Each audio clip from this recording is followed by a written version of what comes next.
কিন্তু ডক্টর ইউনূস এমনভাবে তাদের ছাত্রদের পিঠ চাপড়াচ্ছেন যেন তারাই তাকে ক্ষমতা এনেছে, ফলে জনগণকে তিনি ভুলে গিয়েছেন, তিনি ভুল করেছেন। আমাদের প্রশ্ন হচ্ছে 20 জনের মতো উপদেষ্টা পরিষদে ডক্টর ইউনূসের 2 জন মাত্র ছাত্র প্রতিনিধি, 3 জন আপনি ধরতে পারেন, এটা সহ বাকি যে যারা আছেন তাদেরকে কি আপনি জনগণ বলতে চান না? আর দ্বিতীয় কথা হচ্ছে ডক্টর ইউনূস আমরা জানি যে অনেকে দাবি করে থাকেন বা অনেক সুশীল সমাজের প্রতিনিধিরা দাবি করে থাকেন যে তাদের সাথে কথা বলেছেন। সেক্ষেত্রে আপনার পয়েন্টটা কি এরকম যে তিনি আপনার সঙ্গে কথা বলেন নাই? হতে পারে আপনি যদি মনে করেন যে আমার সঙ্গে কথা বলে নাই, হতে পারে। আমার কথা হচ্ছে যে সুশীল সমাজ বলতে আমি নিজেকে একা মনে করি নাই, আর বাংলাদেশে আরো আমার মতনই জ্ঞানী ব্যক্তি আর অনেকে আছেন, বা আমি জ্ঞানী ব্যক্তি তা মনে করি না। আমাদের কিছু প্রশ্ন তুলেছি, সেই প্রশ্নগুলোর মীমাংসা তিনি আমাদেরকে এখনো দেননি। 2 নম্বরটা হলো, আমরা প্রথম থেকে বলেছি এই সরকার অবৈধ, এবং এটাকে বৈধ করবার যে প্রক্রিয়া, এটা তিনি কি করে করবেন সেটাও আমাদের কাছে এখনো স্পষ্ট নাই। ফলে এই যে ব্যাপারগুলো আপনি ঝুলিয়ে রেখেছেন, এটা তো ঠিক না। ফলে আপনি তো বলতে পারেন যে পরামর্শ ঠিক বলেন নাই, ফলে আমরা ভিন্নভাবে করতে চাইছি, হতে পারে আমাদের ভুল হতে পারে, কিন্তু আমরা তো এই পর্যন্ত তার কোনো রেসপন্স আমরা দেখছি না। আমি সুশীল সমাজ কথাটাই বলেছি, শুধু আমাকে ইঙ্গিত করে বলিনি, আমি বলেছি আরো যারা সমালোচনা করেছে সকলকে বলেছেন। আমার কিছু সিরিয়াস অবজারভেশন আছে এবং অত্যন্ত গুরুত্বপূর্ণ আপনার কিছু বক্তব্য আছে যে সরকারের বৈধতা নিয়ে, এবং সরকারের বৈধতার প্রশ্নটা তো আসলে গুরুত্বপূর্ণ। এটাকে তো আপনি এড়িয়ে যেতে পারেন। এতটা দিন চলে গেল, আপনি একটা অবৈধ সরকারে আসেন, এটা কি ঠিক? এটা তো ঠিক না।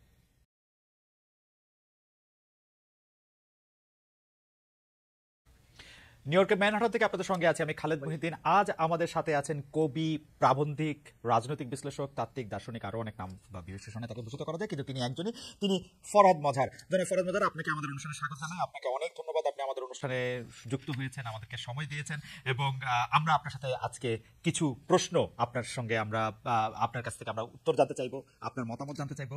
অনেকেই বলে থাকেন বাংলাদেশের রাজনীতি বিশ্লেষণের ক্ষেত্রে আপনি গত 4 দশক ধরে এতটাই রেলেভেন্ট যে আপনাকে আসলে পাশ কাটিয়ে কোনো কিছু করাই সম্ভব না। সেজন্য আমরা আপনাকেই একটু আসলে বুঝতে চাইবো। অনেক প্রশ্ন সরাসরি আপনাকে উদ্দেশ্য করেও হতে পারে, সেজন্য আমরা আগে থেকেই, আপনি বিরক্ত হলে আগে থেকেই ক্ষমা চেয়ে নিচ্ছি, বা আপনি যা বলবেন তো ফরহাদ ভাই আপনার অনুভূতি। একটু অসুস্থ, শুধুমাত্র আপনি জি একটু অসুস্থ, ফলে আপনারা যারা দর্শক একটু আমাকে ক্ষমা করতে হবে যে আমি মাঝখানে একটু কেসে ফেলি। এই সমস্যা নেই, আপনি যত ইচ্ছা কঠিন প্রশ্ন করতে পারেন। না, প্রশ্ন তো কঠিন নয়, আপনার কাছে আসলে তো সব প্রশ্ন তরল লাগে, কিন্তু ফরহাদ প্রশ্ন সংখ্যায় অনেক বেশি আছে। সুতরাং আপনি যদি আমাদের একটু মানে সংক্ষেপে যদি একটু আমাদের বলেন। প্রথম প্রশ্ন আমি করতে চাই ফরহাদ ভাই, আমি দেখেছি যে আপনি এই ছাত্র জনতার গণঅভ্যুত্থান যেটি আপনাকে বলছেন সেটি সফল হওয়ার পরে আপনি প্রথম থেকে যে দাবিটি জানিয়ে এসেছিলেন সেটি হচ্ছে যে সংবিধানের অধীনে শপথ না নেওয়া, সংবিধানকে ছুঁড়ে ফেলে দেওয়া, এবং বিপ্লবী সরকার, বিপ্লবী জাতীয় সরকার বা যেভাবে সেটিকে নামকরণ করা হোক না কেন সেটি করা। সেটির ক্ষেত্রে আপনি যেসব যুক্তি দিয়েছেন আমি আপনাকে খুব মনোযোগ দিয়ে পড়ি ফরহাদ ভাই। তো আপনি যেসব যুক্তি দিয়েছেন তার মধ্যে আমি এই যুক্তিটার প্রতি আপনি একটু দৃষ্টি আকর্ষণ করতে চাই যে আপনি বলেছিলেন যে দিল্লির সহায়তায় যদি এই সংবিধানটা থেকে যায় তাহলে দিল্লির সহায়তায় প্রতি বিপ্লবী শক্তি আবার ক্ষমতা গ্রহণ করে বিদ্যমান সংবিধানের জোরে অসংবিধানের ক্ষমতা দখলের দায়ে সবাইকে ফাঁসিতে ঝুলিয়ে দিতে পারবে। শেখ হাসিনা সংবিধানের ব্যবস্থা করে রেখেছেন। আমাদের প্রশ্ন, যে সংবিধান এই সংবিধানের উপর চেপে বসে থাকা শেখ হাসিনাকে বাঁচাতে পারে নাই, যেই সংবিধান এই শেখ হাসিনাকে তার, আমি যেটাকে বলি হচ্ছে, শব্দটা ঠিক বললাম কিনা Farhad, correct me if I am রং, একটা জিল্লতি পলায়ন তাকে করতে হয়েছে, সেইটা করতে হয় না। সেই সংবিধানের জন্য আপনার এত কেন ভয়? আপনার ভয় এখন কেটেছে কিনা? সংবিধান থাকলেই কিনা কাটেনি? আমার ভয় কাটেনি। কথাটা হচ্ছে যে পলিটিক্সের ক্ষেত্রে যেটা হলো, এটা হলো ক্ষমতা। ফলে ক্ষমতার যে ভারসাম্য যখন যেদিকে ঝোঁকে, তখনই সে ক্ষমতার পক্ষে আপনার সংবিধানকে ব্যবহৃত হয়। যেমন ধরুন ইনডেমনিটি বিল, মনে আছে কিনা আপনার? রাইট, মনে আছে। ইনডেমনিটি বিল করা হয়েছে সাংবিধানিক ভাবেই, সংবিধানের অধীনে। আচ্ছা, আর এছাড়াও জিয়াউর রহমান মেলা আপনার সংশোধন করেছেন, কিন্তু সেই সংশোধনগুলো পরবর্তী আদালতে সংবিধানের জোরে না করতে হয়ে গিয়ে, মানে ক্ষমতার জোরে যে কোনো মুহূর্তে এই সংবিধানকে আবার পুনরুজ্জীবিত করা যায়। এবং দিল্লির তাদের যে মুভ দেখেছি, এবং ভূরাজনৈতিক ভাবে দিল্লির যে অবস্থান, সে যেভাবে দেখতে চায় তার প্রতিবেশীকে, সেখানে আমি কম বেশি নিশ্চিত যে দিল্লি কোনো না কোনো ভাবে আবারও তার নিজের পক্ষের একটা শক্তিকে সে নিয়ে আসবে।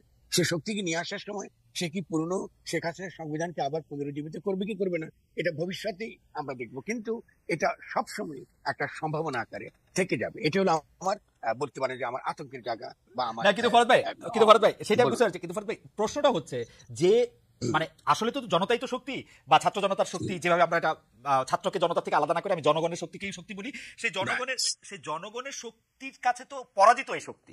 তো যত বড় শক্তি আসুক, হ্যাঁ আপনি ভুল বলেছেন। আচ্ছা আপনি ভুল বলেছেন, বলছি আপনি কেন ভুল বলেছেন। ঠিক আছে প্রথমত জনগণের সাথে যখন গণ অভ্যুত্থানটা হয় রাইট তখন এটাকে বলে পপুলার সভরেন্টি, মানে জনগণের ক্ষমতা দৃশ্যমান হয়েছে এবং এই জন্য এটাকে বলা হয় এই গণ অভ্যুত্থানই আসলে গণতন্ত্র। হ্যাঁ, আপনি যদি লিটারেচার পড়েন তারা এটা বলবেন। ফলে জনগণের শক্তি কিন্তু সবসময় উত্থিত হয় না, মানে জনগণের যে সবসময় সংগঠিত থাকে এবং সবসময় তার শক্তি প্রদর্শন করতে পারে কালেকটিভলি, তাদের যে কালেকটিভ উইল, আমরা যে বলি উই দ্য পিপল, এটা যে সে সবসময় দেখাতে পারে, এটা ঠিক না। এটা হিস্টোরিক্যালি এটা লিমিটেড, মানে বিভিন্ন ঐতিহাসিক মুহূর্তে এটা আপনার তৈরি হয়। যেমন এবারকার গণ অভ্যুত্থানের প্রস্তুতি কিন্তু বাংলাদেশের জনগণের দিক থেকে দীর্ঘকাল ধরে হয়েছে। এখন যে কোনো কারণে হোক না কেন আগুনটা জমা ছিল, আর শুধুমাত্র দেশ চলার কাজটা তরুণরা করেছে। যদি আমরা তরুণদেরকে একটু বেশি মাত্রায় আমরা তাদেরকে হয়তো প্রশ্রয় দিয়েছি বা প্রশংসা করেছি, সেটা আমি করেছি, আমি তার জন্য লজ্জিত না, সেটা বলা যায় না। কিন্তু কথা হচ্ছে যে আসলে কিন্তু এই বাংলাদেশের জনগণ গণ অভ্যুত্থানের জন্য কিন্তু আসলে তৈরি ছিল। ফলে এরকম একটা পরিস্থিতি ইতিহাসে কিন্তু বারবার আসে না। ফলে জনগণই ক্ষমতা, এই যে বা এই যে ব্যাপারটা, এটা তো থিওরিটিক্যাল, এটাকে প্র্যাকটিক্যালি কিন্তু এই ক্ষমতা সবসময় কাজ করে না। এই জন্য আমি বলি, শেষ করি খালেদ, এই জন্যই আপনি যখনই জনগণ ক্ষমতায় থাকে না তখন যে সংবিধানটা বা আইন ব্যবহার হয়, যারা ক্ষমতাসীন বা যারা ক্ষমতাবান, এরা কিন্তু ব্যবহার করে তাদের ক্ষমতা প্রয়োগের জন্য। ফলে আইন সম্পর্কে আমাদের যে ধারণা, এই ধারণার মধ্যে মেলা ত্রুটি আছে। আইন তো একান্তই ক্ষমতার সঙ্গে যুক্ত। যে আমাকে অনুমতি দিলে আমি একটু বলি যে সেটা তো হচ্ছে যে ছাত্র জনতা জনগণ যারাই হোক সবাই মিলে যে শুধু তারা একত্রিত থাকবে না সেটা আমি মেনে নিতে পারি, কিন্তু ফরদ ভাই এবার তো একটা অভূতপূর্ব ঘটনা ঘটছে, যেটা আসলে আপনিও অভূতপূর্ব বলছেন। সৈনিকরা পাশে দাঁড়াইছে, যেটা আপনি খুবই বড় করে খুবই ভালো করে বলতেছেন।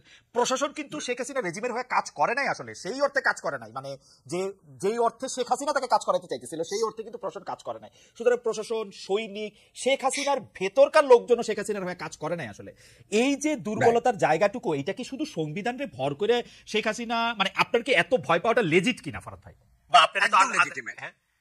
একদম লেজিটিমেট। কারণ আপনি ক্ষমতাটা যখন প্রয়োগ করবে আওয়ামী লীগের পক্ষের শক্তি বা ইভেন দিল্লিও করবে, তখন তো আপনার এই বর্তমান অবস্থার কথা বিবেচনা করে সে ব্যবহার করবে। ফলে সংবিধানটাই তখন ক্ষমতা হয়ে উঠবে।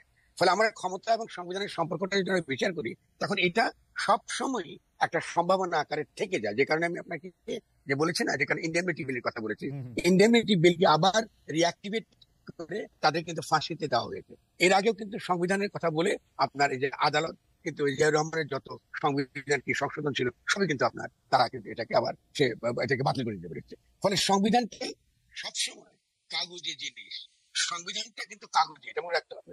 সংবিধানটা তখনই কিন্তু এটা কার্যকর যখন এটা জনগণের চেতনার মধ্যে এটা গভীরভাবে থাকে। আপনি তো বিদেশে ছিলেন, যেমন ধরুন ইংল্যান্ডে, তাই তো কোনো লিখিত সংবিধান নেই। এর মানেটা হচ্ছে এই যে তারা তাদের ঐতিহ্য, তাদের ট্রেডিশনের মধ্যে আমরা একটা রাষ্ট্র গড়ে তুলেছে, যে সেখানে আপনি তারা অতি সহজে তারা রাষ্ট্র চালাতে পারে। কিন্তু আমরা কিন্তু সবসময় ক্ষমতা কিন্তু নিজেকে রিইনেট করতে পারে, নিজেকে পুনর্গঠিত করতে পারে, নিজের ক্ষমতা সে আবার প্রদর্শন করতে পারে, সেটা কিন্তু আইনের নামে, সংবিধানের নামে। এই জন্য আমি বারবার বলছি এটা অত্যন্ত বিপজ্জনক এবং এটা অবশ্যই। আপনি সংবিধানটা চেঞ্জ করে গঠনতন্ত্র একটা করার ব্যাপারে আপনি কি, আপনার কাছে কি মনে হয় যে যেটাকে আপনি মনে করতেছেন না হলে যে গণ অভ্যুত্থানের ফল বা বিপ্লবের ফল ব্যাহত হয়ে যেতে পারে, আপনি কি সংবিধানটাকে একটা নির্দিষ্ট দিকে বা গন্তব্যে আপনি এটাকে দেখতে চাইতেছেন এবং আপনি মনে করছেন এটাই টাইম, দ্যাটস ওয়াই আপনি এই জোরটা, বা আমি যদি আপনার অনুমতি নিয়ে বলি একটু তাড়াহুড়াটাও আপনি এটা করতেছেন এবং এটার ব্যাপারে আপনি জোর দিতেছেন? কেন এই প্রসঙ্গটা উঠতেছে আমি আরেকটু বলি, কারণ সংবিধান বিতর্কটা আমরা দেখছি কিন্তু যে মিশরে আপনার মনে আছে হোসনি মোবারক, মুরসি, সালাফি সবকিছু মিলাটিলা, এটা কিন্তু সংবিধান বিতর্ক দিয়েই শুরু হয়েছিল, যেটা হলো আসলে গণঅভ্যুত্থানের ফলটা। তো আপনি কি আসলে এটাকে একটু দেখতে চান যে সংবিধানটা একটা কোনো দিকে যাচ্ছে বা কোনো একটা গন্তব্যে পৌঁছাইতেছে, এইটার জন্য কি আপনার একটা তাড়াহুড়া নাকি? মানে আমার অনেকগুলো যুক্তি ছিল, আপনি ফলো করেন। প্রথম যুক্তি ছিল যে কোনো রাজনৈতিক জনগোষ্ঠী তার কিন্তু নিজেকে নিজে গঠন করবার অধিকার রয়েছে, মানে একটা পলিটিক্যাল কমিউনিটি সে নিজেকে নিজে গঠন করবার তার একটা অধিকার রয়েছে, এবং সেই অধিকারটা 1972 সালে অস্বীকার করা হয়েছে। এটা কিন্তু আমি বারবারই বলেছি। তার মানে 1972 সালে আমাদের উপর আসলে যারা যে পাকিস্তানে যারা সংবিধান প্রণয়নের জন্য যারা নির্বাচিত হয়েছেন, তারাই কিন্তু এসে দাবি করলেন যে তারা স্বাধীন বাংলাদেশের সংবিধান তারা প্রণয়ন করবেন। তারা এটা করতে পারেন না। তার মানে 72 সংবিধান আসলে কিন্তু একটা পাকিস্তানি সংবিধান। আপনি খেয়াল করেন, মানে তার একটা জনগোষ্ঠীকে আপনি যদি গঠন করতে না দেন হিস্টোরিক্যালি এমন চেতনাগত ভাবে, তার মানে মূলত আপনি কিন্তু পুরনো আমলে রয়ে গেলেন, তাই কিন্তু বাড়তে আপনি দিলেন না। এবারও গণ অভ্যুত্থানে যে চেতনাটার প্রকাশটা আমরা ঘটেছে, সেই চেতনার প্রকাশটা হতে পারত যদি আপনি একটা গঠনতান্ত্রিক প্রক্রিয়ার মধ্যে ঢুকতেন। এখন গঠনতান্ত্রিক প্রক্রিয়ার মানেটা কি? বাইরে থেকে কমিশন বসানো না, উপর থেকে আমি কতটা কমিশন বসিয়ে দিলাম, এটা কিন্তু মোটেও না। আপনি করতে হচ্ছে জনগণকে ইনভলভ করা, মানে গ্রাম পর্যায় থেকে, ইউনিয়ন পর্যায় থেকে, জেলা পর্যায় থেকে আপনি ইনভলভ করবেন। ওকে জিজ্ঞাসা করবেন যে তুমি কি ধরনের রাষ্ট্র চাও। আমরা সেই পুরনো আমি চাই জনগণ হয়তো উত্তর দিত আমি চাই যে রাষ্ট্রে শুধু শেখ হাসিনা থাকবে না। আমার কাছে তার কোনো রাষ্ট্রের না হতে পারে মানে নাই। একটা পলিটিক্যাল গভর্নমেন্ট এসে তো খুব ভালো। আমি উত্তর দিয়ে দিই না, হ্যাঁ চাইতে পারে, এটা কিছু লোক চাইতে পারে। আমি একটা স্কুলে গেছি, একটা ছেলে মেয়েরা বাচ্চা বাচ্চা মেয়েরা আমাকে বলে অভিপ্রায় কথাটা মানে কি? আমার অভিপ্রায়, তোমার অভিপ্রায়টা কি? তুমি কি বড়ই আচার খেতে চাও? তুমি কি জলপাই আচার খেতে? হ্যাঁ আমরা চাই। এটা তো তার অভিপ্রায়। তো আমি বলি তোমাদের এই স্কুলের মধ্যে কয়টা বড়ই গাছ আর কয়টা জলপাই গাছ আছে? দেখা গেল একটা বড়ই গাছ আর একটা জলপাই গাছও নাই। তাহলে এই যে তার অভিপ্রায়টা, এটা সংবিধানে বাস্তবায়িত করার ভাষাটা হবে। আমি শেষ করে দিচ্ছি না আমাকে, আগে বাদ দেন। তার মানে আপনি তখন বলছেন তাহলে সংবিধানে একটা আসবে যে প্রাণ প্রকৃতি রক্ষা করা রাষ্ট্রের দায়িত্ব। এই হলো সংবিধানে এইভাবে আসে। জনগণের অভিপ্রায়টা, জনগণ নানান ভাবে তার কথাটা বলে, সরল ভাষা বলে, এটাকে একটা দার্শনিক ভাষায় মানে গঠনতান্ত্রিক ভাষায় রূপান্তর করবার দায়িত্বটা এক্সপার্টদের, যে জনগণ এটা চাইছে এবং এটাকে আপনি এই কনস্টিটিউশনাল ল্যাঙ্গুয়েজে আপনি করবেন। আপনি আমেরিকাতে আছেন, আপনি ফেডারেলিস্ট পেপার পড়েন, প্রচুর তর্ক বিতর্ক আলাপ আলোচনা, তার মধ্য দিয়ে আমেরিকান কনস্টিটিউশন আপনার দাঁড়িয়েছে। তারপরেও গিয়ে তারা অ্যামেন্ড করেছে, জনগণ অ্যামেন্ড করেছে। তাহলে আপনাকে তো এই অধিকার তো জনগণকে দিতে হবে। আপনি জনগণকে বাদ দিয়ে তো আপনি সংবিধান রাখতে পারেন না, যে সংবিধান জনগণ প্রণয়ন করে নাই। কারণ শেখ হাসিনা যেসব আপনার পরিবর্তনগুলো করেছে সংবিধানে, এটাও জনগণ চায়নি এবং একই সঙ্গে 72 সালের সংবিধান জনগণ করে নাই। তাহলে একটা জনগোষ্ঠীকে আপনি ক্রমাগত তাদের যে অধিকার, তাদের যে রাজনৈতিক অধিকার, যে তারা নিজেদের গঠনতন্ত্র তারা নিজেরা প্রণয়ন করে, এই অধিকার থেকে বঞ্চিত করার অধিকার আপনাকে কে দিল? এটাই হলো সমস্যা। এবং এটা যদি ডক্টর ইউনূস এবং আজকে যারা ক্ষমতা আছেন তারা যদি করে থাকেন, তারা অত্যন্ত অন্যায় কাজ করেছে, এটা কোনো সন্দেহ নেই। ফরহাদ ভাই, আমি মানে আপনাকে শুনে পরে এখনো কথা বলে বা প্রশ্ন করে আপনি দেখতে পাচ্ছেন যে আমার মধ্যে একটা আলগা উত্তেজনা কাজ করতেছে, কারণ মনে হচ্ছে যে অনেক কিছু আপনার থেকে শুনে ফেলবো, কিন্তু সময় সীমিত, সেজন্য আমার মানে এক্সাইটমেন্ট আপনি একটু ক্ষমা করবেন। কিন্তু আমি যদি আপনাকে বুঝে থাকি ফরহাদ ভাই, যেমন ধরেন আপনি জনগণ বলতে বা জনগণের অভিপ্রায় বলতে যেটা আপনি বুঝে মানে যেটা আপনি বলতেছেন, তো সেইটা কি আসলে কোনো একটা মানে সেটা কি কোনো একটা কাঠামোর মধ্যে কি এটা আনা যাবে আসলে? মানে আপনি আসলে উপজেলায় গিয়ে ইউনিয়নে গিয়ে কথা বলার কথা বলতেছেন, আপনি তাদের কথা শোনার কথা বলতেছেন, আপনি বলতেছেন যে তার চাওয়াটা সহজ ভাষা এটা বলা, কিন্তু সেইটা তো আসলে জনগণ যেরকম মানে এই ব্যাপারটা কি আসলে বোঝা এবং সেই বোঝা থেকে নিয়ে আসা সেটা কি এত সহজ কিনা? আমরা যদি প্রশ্নটা এমন ভাবেও করি আপনার লেখা থেকে যে আমরা এই উত্তরে দিয়ে নিই।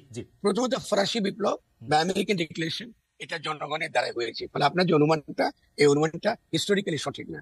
কারণ পৃথিবীতে যখনই গণ অভিপ্রায় মানে জনগণের অভিপ্রায়টা ব্যক্ত হয়েছে, এখান থেকেই আপনার আধুনিক গণতন্ত্রে যে কনস্টিটিউশনে উই দ্য পিপল কথাটা এখান থেকে বেরিয়েছে।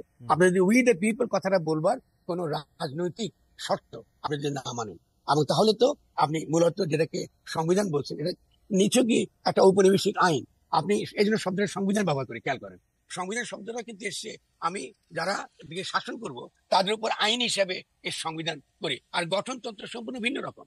গঠনতন্ত্র জনগণ নিজেদের সঙ্গে তারা কিভাবে থাকবে, কিভাবে বাস করবে, তার নিজেদের যে চিন্তা চেতনা, তারই আলাপ আলোচনা তর্ক বিতর্কের মধ্যে দিয়ে তারা রাজনৈতিক জনগোষ্ঠী হিসেবে আমরা তারা কি করেছে পরিগণিত। আমি যদি এখন আপনার কাছে জানতে চাই যে আমার মৌলিক অধিকার আসলে কেমন হওয়া উচিত, এখন আমার মৌলিক অধিকার কি শুধু আমারই মৌলিক অধিকার হওয়া উচিত, নাকি আমার বাংলাদেশের বলে আমি যাদেরকে আমার সহনাগরিক তাদের সবারই মৌলিক অধিকার হওয়া উচিত? আমরা কি এটার জন্য রেডি? আমরা কি এটার জন্য রেডি? আমরা এটা জনগণের অভিপ্রায় পাইলে এটা কি অভিপ্রায়টা পাবো? সেটা তো হচ্ছে সংখ্যালঘু। তার মানে আপনি বলতে পারছেন আমরা যেহেতু রেডি না, না, আমি কিছুই বলতে চাচ্ছি না।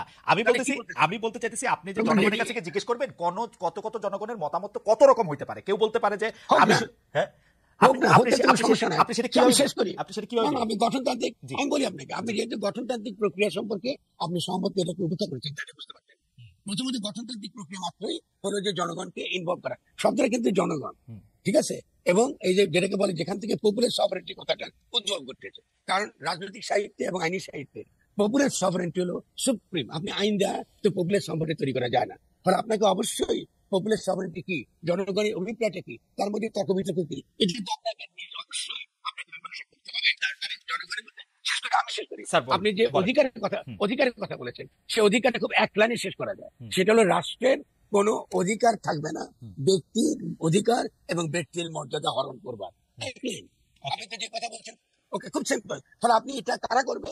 যারা সংবিধান, জনগণের অভিপ্রায়রা যারা এটাকে এমন একটা ভাষা দেবে যেটা একটা সার্বজনীন ভাষা হিসেবে 16 পাতার একটা কনস্টিটিউশনে পরিণত হবে। এটা পৃথিবীর সব দেশে হয়েছে। এটা তো এমন তো নয় যেটা বাংলাদেশে নতুন করে আমরা করছি। বাংলাদেশে একটা সংবিধান আছে যেটা যদি আপনার দিকে আমি ছুঁড়ে মারি আপনি মরে যাবেন, আপনি আঘাত পাবেন। রাইট। সংবিধান হবে 16 পাতা।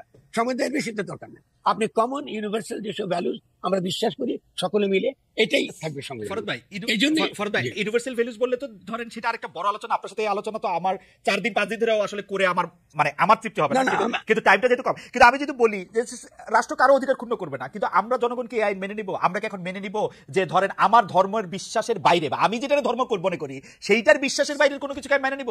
আপনারই তো মানে না ফরদ ভাই, আপনাকে তো 1 কোটি লোক ট্রল করতেছে। আপনি আজকে আপনার ফেসবুক থেকে নিয়ে লেখা আমি আপনাকে পড়ে শোনাই। আপনার ফেসবুকের মধ্যে থেকে মানুষ কি মন্তব্য করতেছে আমি আপনাকে দেখাই। উনি মন্তব্য করতেছে, উনার নাম আহমদ গালিব, উনি জামিয়া দারুল কুরআন আল ইসলামিয়া ঢাকা। উনি আপনাকে বলতেছে হচ্ছে আমি প্রথম লাইনটা বললাম না, এত গালাগালি আমার বলতে ইচ্ছা করে না। আর উনি আপনাকে বলছে হচ্ছে ইসলামের কিছু বিষয় ধার করে এমন ভাবে উপস্থাপন করেন যেগুলো আপনার নিজের থিওরি, আপনার কিছু মতামত থিওরির মাধ্যমে এদেশে একজন মহামানব হিসেবে প্রতিষ্ঠিত হওয়ার আকাঙ্ক্ষা পোষণ করেন। দুর্বোধ্য ব্যক্তি হিসেবে আপনি রয়ে গেলেন, ইসলাম মানেন না, সমাজতন্ত্র মানেন না, ইত্যাদি ইত্যাদি ইত্যাদি। আপনি পাগড়ি জুতা যেগুলি পড়েন সেগুলো তো এক একজনের 100 রকম মতামত। আপনি শেষ করি আপনাকে। আমি তো এই জনগণকে যেটা বলছি তাকে মোকাবেলার জন্য তৈরি। আপনি ভয় পাচ্ছেন কেন? কারণ আমি তো মনে করি যদি আমি সে সুযোগ পাই এই লোকই আমার অনুসারী হবে। আপনি এই লোকটা যেটা বলছে তার চেয়ে আরো লক্ষ লক্ষ লোক আছে যারা মনে করে যে ইসলামকে আমি যেভাবে হাজির করছি ফিলোসফিক্যালি এবং ইন্টারন্যাশনালি এটা অত্যন্ত সঠিক পথ, এটাই পথ। ফলে আপনি এই তর্কটা সমাজে থাকবে, কিন্তু জনগণের অভিপ্রায়কে বাদ দিয়ে তো আপনি কোনো রাষ্ট্র গঠন করতে পারবেন না। কিন্তু আসলে বলি আপনাকে, এটা তো পারবেন না আপনি। আচ্ছা, এখন আপনি জনগণকে একটা ফ্যাসিস্ট শক্তিকে আপনি উৎখাত করেছেন। উৎখাত করার পরে জনগণের কাছে আপনাকে যেতেই হবে। এখন আপনার কথা শুনে আমি ভয় পেয়ে যাচ্ছি, মনে হচ্ছে যে আমি জনগণ বিরোধী। এটা তো হতে পারে না, আপনাকে জনগণকে মোকাবেলা করতেই হবে। আমাকে তো বহু লোক বলতেছে, আমি দেখছি, আবার বহু লোক আমার প্রশংসা করতেছে। তো আমরা তো করতে পারি, আমি তো মোকাবেলা করবো। এবং গঠন করার মানে হচ্ছে তাদের মধ্যে এইসব কনফিউশন গুলো এটাকে নিরসন করাই বুদ্ধিজীবী হিসেবে এটা আমার দায়। এটা তো আমাদের বুদ্ধিজীবীদের দায়। খেয়াল করেন, এই জন্য গঠন করার ব্যাপারটা একই সঙ্গে বুদ্ধিজীবীদের প্রক্রিয়ার মতো অন্তর্গত। খেয়াল করছেন, আপনি বাদ দিতে পারেন, আপনি সরলভাবে সিম্পলি গিয়ে আপনি একটা ফ্যাসিস্ট শেখ হাসিনার সংবিধান চাপিয়ে দিতে পারেন না বা রাখতে পারেন না। ফলে যারা এখন এই সংবিধানটা রেখেছে হয়তোবা তারা আপনার মতো চিন্তা করে বলে রেখে দিয়েছে, কিন্তু এটা মারাত্মক রকম অন্যায় এবং গণবিরোধী একটা অবস্থান। ফরদ ভাই, আপনি যেই শিক্ষা দিতে চেষ্টা করতেছেন গত 3 বা 4 দশক ধরে, ধরেন আপনাকে আমি উদ্ধৃত করি, কয়েকদিন আগে বাংলা ট্রিবিউন আপনাকে একটা সাক্ষাৎকার নিয়েছে। সেই সাক্ষাৎকারের মধ্যে আপনি বলতেছেন যে আপনি যে যেই ভাব আন্দোলনের আপনি পথিক, সেই নদিয়া হচ্ছে গুরুবাদী, অর্থাৎ বই কিতাব গ্রন্থশাস্ত্র বিরোধী। কারণ মৃত গ্রন্থকে জীবিত মানুষের চিন্তাশীলতা, বিবেক এবং সৃষ্টিশীলতাকে রুদ্ধ করে। আপনি এটার মধ্যে বলতেছেন যে এই প্রশ্নের উত্তর আসলে সরাসরি ভাবে কোরআন হাদিসে সেটা পাওয়া যাবে না। মানে আমি আপনাকে যদি উদ্ধৃত করি তাহলে আপনি বলতেছেন যে সত্য নির্ণয়ের ক্ষেত্রে কোরআন হাদিসের দাবি চলে না। আপনি বলতেছেন যে দুইটা জাতি, মানে যেটাকে আপনি জাতিবাদ গড়ে বলতেছেন, যে ফেসিজম যেটা গড়ে উঠতেছে জাতিবাদের ভিত্তিতে, আপনি জাতিবাদ বলতেছেন। ইন্টারেস্টিং, যেটা হচ্ছে একটা ইসলামী জাতিবাদ, আরেকটা জাতিবাদ গড়ে উঠেছে যে জাতিবাদের ইংরেজি হইতে পারে হচ্ছে রেসিজম, যে আমি কে তুমি কে বাঙালি বাঙালি, আর ওরা বলছে আমি কে তুমি কে মুসলিম মুসলিম। এই তো তফাৎ। ফেসিবাদের অন্যান্য প্রবণতা ছিল, কিন্তু দুইটারই আপনি ফেসিবাদ বলতেছেন। আমার ভয় না, আমার কাছে মনে হচ্ছে যে আপনার এই বক্তব্যের অ্যাকসেপ্টেন্স কি আমরা ডক্টর ইউনূস স্যার যখন জনগণের কাছে যাবে যে আসো আমরা একটা গঠনতন্ত্র করি, আপনার বক্তব্যের পক্ষে কি আমরা অনেক লোক পাবো? অবশ্যই পাবো। আপনি কি দেখেন, আপনি কি মনে করেন জানি বিল ক্লিন্টন, ওই যে ক্লিন্টন ফাউন্ডেশন গেলে পাবেন এটা? আপনি কি মনে করেন আমেরিকা জেনোসাইড জোর কাছে গেলে এটা পাবেন? আপনাকে জনগণের কাছে যেতে হবে। এখানে তো শর্টকাট কোনো পথ নেই। আপনি যে সাজেশন দিয়ে শর্টকাট পথ নেই। আর আপনি আমার কথাটা কিছুটা ডিস্টর্ব করেছেন, আমি একটু শুদ্ধ করে দিই। প্রথমত হলো যে বই তো নিজের কথা নিজে ব্যাখ্যা করতে পারেন, আমরাই বই ব্যাখ্যা করি। গুরুবাদ এই অর্থে কথাটা হলো সে আমরা এটা ব্যাখ্যা করে কোনো না কোনো মানুষ, আপনি আপনার ইসলাম গ্রহণ করেছেন আমার বাবা মার মাধ্যমে বা কোনো না কোনো কারোর মাধ্যমে এসে আপনি কোরআন শরীফ পড়ে আপনি ডিটেল বিভিন্ন ধর্মের সঙ্গে তুলনা করে তো আপনি মুসলমান হন নাই। তো ফলে স্বভাবতই এই যে গুরুবাদী ধারা বলতে যেটা, এটা সম্পর্কে যে ভুল ধারণা আমাদের সমাজে আছে মারাত্মক ভাবে, তাহলে তো গুরুবাদ যদি বাদ দেন তাহলে রিসার্চের ধারণা তো অর্থহীন হয়ে পড়ে। কারণ কথা হচ্ছে সবসময় জীবন্ত মানুষের মধ্য দিয়ে জ্ঞানের প্রবাহটা চলে। এই অর্থে কখনোই ডেড যে বইটা ডেড মৃত, সেই বই কখনোই আপনাকে এই তার নিজের যে জীবিত বই বলে কিছু আছে ফরহাদ ভাই, জীবিত বই বলে কিছু আছে। দ্বিতীয় কথা হচ্ছে না, আপনি এখন কোন তর্ক করতেছেন। আমি তো বলি না জীবিত বই বলে কিছু আছে। তাহলে বই মৃত যখন আলাদা পড়ে করে বলা দরকার কি? শেষ করে আপনি বই পূজা নিষিদ্ধ। ফলে আপনি যখন বই পড়েন, যদি আপনি না বুঝেন যে বই যে অর্থ করে, যে অর্থ করে বইয়ের যে অর্থ বোঝে, সেই লোকটা হলো আপনার মধ্যে যে বিবেক, যে বুদ্ধি আপনি আল্লাহর তরফ থেকে পেয়ে দুনিয়াতে আসছেন। তো আপনি যখনই নিজের বিবেক বুদ্ধি ব্যবহার করছেন না, কিন্তু একটা মৃত জিনিসকে পূজা করেন, তখন স্বভাবতই ওই যেটা আল্লাহর তরফ থেকে এসছে এটা আপনি বুঝবেন না। তাহলে এই জন্য আপনাকে অত্যন্ত গুরুত্বপূর্ণ বুঝতে পারা যে মৃত এবং জীবিতের পার্থক্যটা কি। জীবিত হলো একমাত্র জীবন্ত মানুষের জন্য ধর্ম, এবং ফলে জীবন্ত মানুষের মধ্য দিয়ে আমরা সবসময় যে তাৎপর্য, ধর্মের তাৎপর্য বলি, জ্ঞানের তাৎপর্য বলি, এটা মধ্যে পরিবাহিত। ফলে এই যে আমরা যেটা বলি লিটারেলিস্ট আপনার রিলিজিয়ান, যারা আক্ষরিক ধর্মকে তারা একটা আক্ষরিক জায়গায় তারা নিয়ে যায়, এটা কিন্তু একটা বড় ধরনের প্রবলেম। এটা তো আপনাকে লড়াই করতে হবে। এটা তো আপনি মার্কিন যুক্তরাষ্ট্র আছে, আপনি দেখতে পাচ্ছেন যে সেখানেও এটা আছে। কিন্তু তারপরে তো তাদের একটা কনস্টিটিউশন তারা করতে পেরেছে, যেখানে তারা প্রমাণ করতে পেরেছে যে না, আমরা যে কনস্টিটিউশন আছি তার মধ্যে বিভিন্ন মতের, বিভিন্ন চিন্তা মানুষ আমরা একসঙ্গে বাস করব।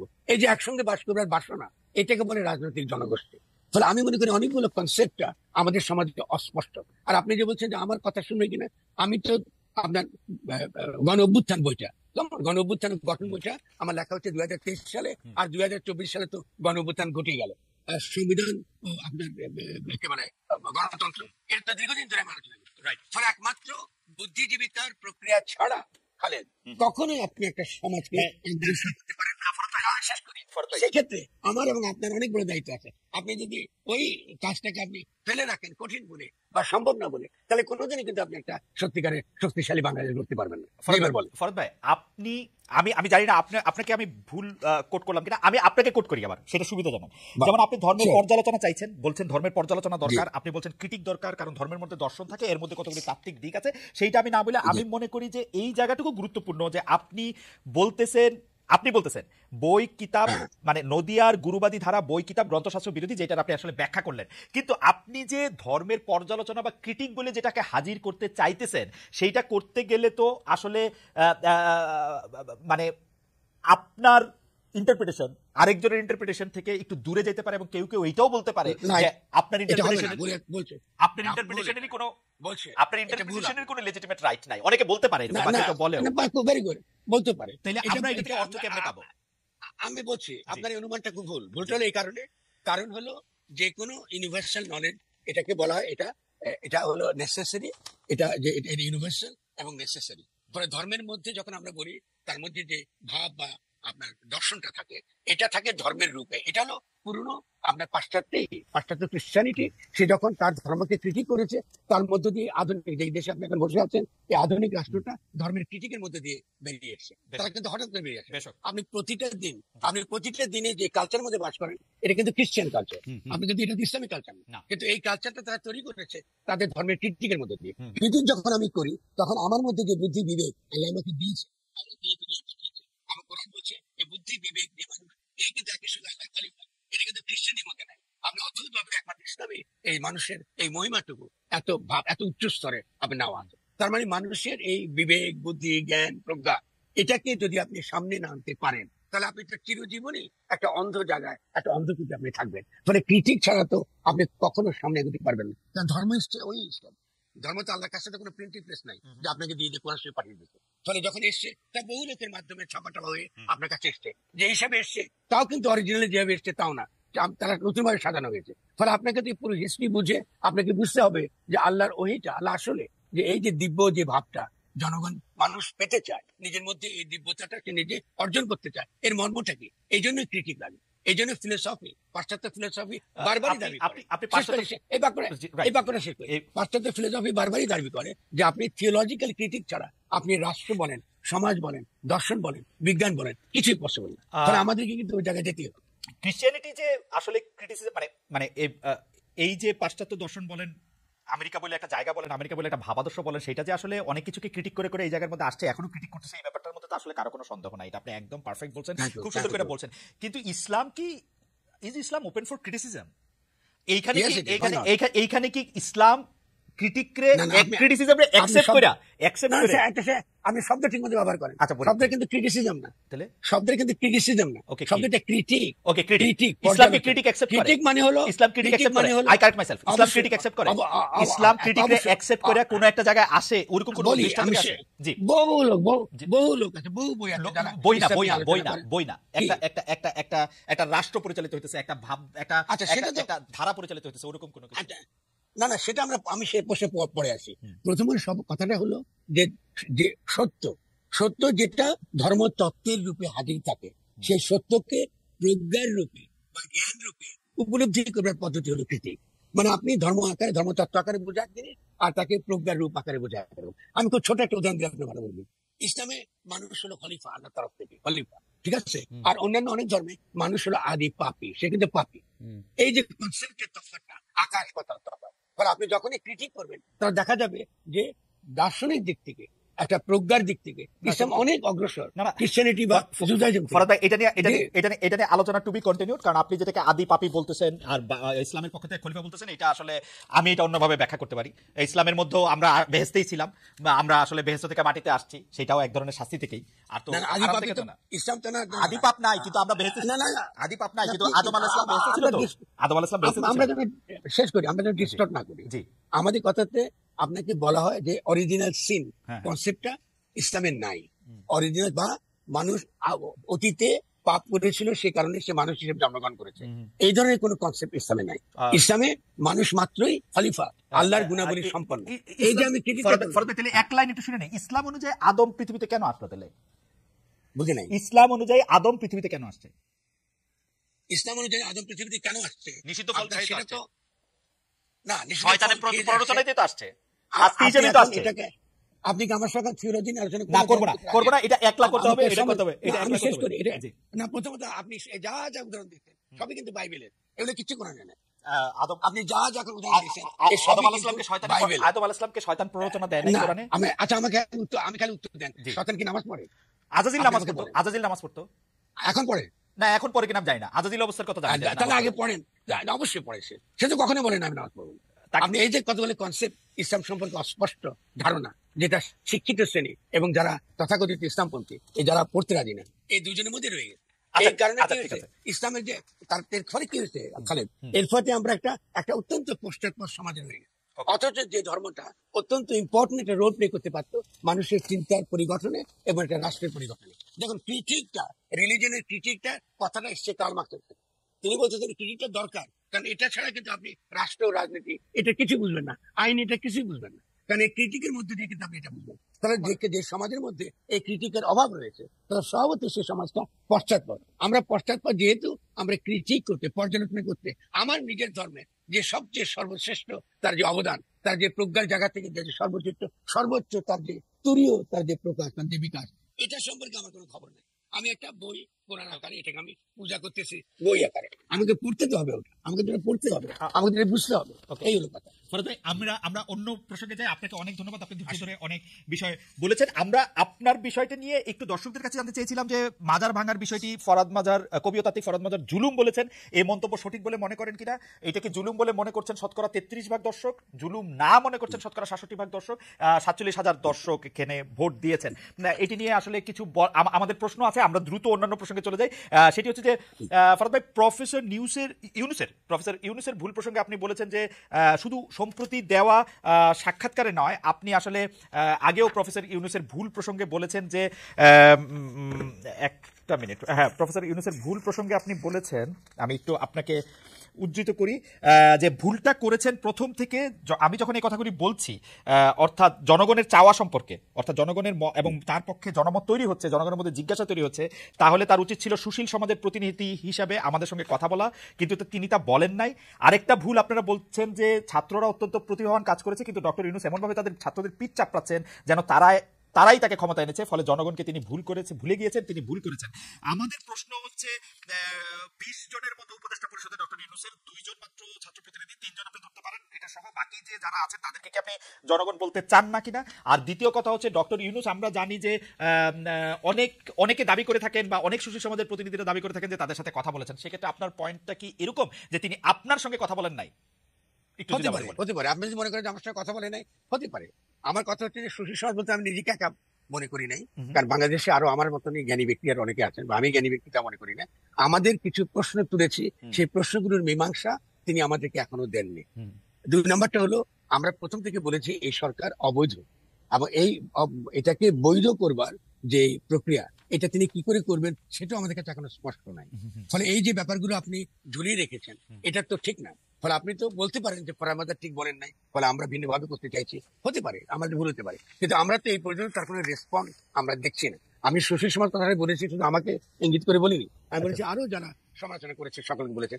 আমার কিছু সিরিয়াস অবজারভেশন আছে এবং অত্যন্ত গুরুত্বপূর্ণ আপনার কিছু বক্তব্য আছে যে এই সরকারের বৈধতা নিয়ে, এবং সরকারের বৈধতার প্রশ্ন তো আসলে গুরুত্বপূর্ণ। এটাকে তো আপনি এড়িয়ে যেতে পারেন। এতটা দিন চলে গেল, আপনি এটা অবৈধ সরকারে আছেন। কিন্তু ফরদ ভাই, আপনার কাছে মনে হয় না যে আপনি যে এই সরকারকে অবৈধ বলছেন সেটা তো আসলে একটা সাংবিধানিক কাঠামো মাথায় রেখে অবৈধ বলছেন, তাই না? আপনি যে সংবিধানে অন্তর্বর্তী উপদেষ্টা সরকার নামে কিছু নাই, আপনার সংবিধানে তো নাই, তাহলে আপনার বৈধতার ভিত্তি কি? একশো খুব ছয় সিম্পল ব্যাপার। 106 সুপ্রিম কোর্ট আমাকে বলছে। না, না, সুপ্রিম কোর্ট মতামত দিতে পারে, এই দ্বারা এটাকে বৈধ করতে পারে না। কারণ সংবিধানের মধ্যে এরকম কিছু নাই যাতে আপনি এরকম একটা সরকার আপনি গঠন করতে পারেন। সুপ্রিম কোর্টও তো অলরেডি গণঅভ্যুত্থানের পরে অবৈধ হয়ে যায়, ফলে আপনি কিন্তু নিজেকে জোর করে বৈধতা প্রমাণ করলে হয় না। সুপ্রিম কোর্ট 106 অনুযায়ী মতামত দিতে পারে, এটা আমি লিখেছি। হুম। সে মতামত দিতে পারে, কিন্তু এটা বৈধতা তৈরি করে। আপনি একটা মতামত দিতে পারে, কি মতামত দিয়েছে, আপনি চুপুর কাছে আপনি শপথ নেবেন কিনা। কিন্তু সরকার বৈধ কিনা এটা তো সুপ্রিম কোর্ট বলবার কোনো এখতিয়ারই নাই। এবং এটা সুপ্রিম কোর্টের কাছে এরকম কোনো, যে যখন কেউ গেছে এরকম কোনো আইন নিয়ে আপনি রিট নিয়ে সুপ্রিম কোর্টে গ্রহণ করে নাই, তাহলে আপনি গাড়ি জোরে আছেন ক্ষমতা, এটাই মিন করে। কিন্তু কিন্তু কিন্তু ফরাদ ভাই, যেরকম একটা মানে আপনাকে আপনাকে ধার করেই বলি যে এই গণ অভ্যুত্থানই তো ওনার জন্য রায়, এটা তো আর সুপ্রিম কোর্ট, সংবিধান আর কোনো কিছু চুপ্পু কোনো কিছু তো ওনার জন্য লাগে না।